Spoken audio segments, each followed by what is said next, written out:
С 1 февраля проиндексируют социальные выплаты, увеличится размер материнского капитала. Так, на первого ребенка до 587 тысяч рублей, на второго и последующих детей, рожденных после 1 января 2020 года, до 775 тысяч.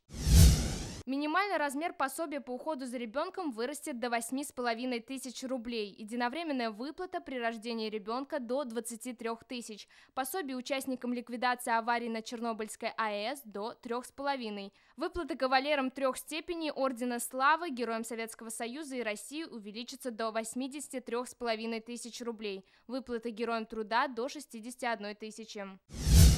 С февраля россияне смогут использовать лицо и голос для входа на портал госуслуг. Это будет доступно тем, кто зарегистрирован на единой биометрической системе. Сейчас сдать такие данные можно в отдельных банках.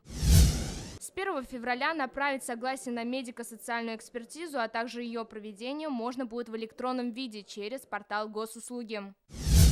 С 1 февраля начнет применяться новая форма заявления о выдаче налогового уведомления. Она позволит налогоплательщикам, физическим лицам получить бумажное уведомление независимо от наличия у них доступа к личному кабинету налогоплательщика. Для этого нужно будет подать заявление в налоговую инспекцию или через МФЦ.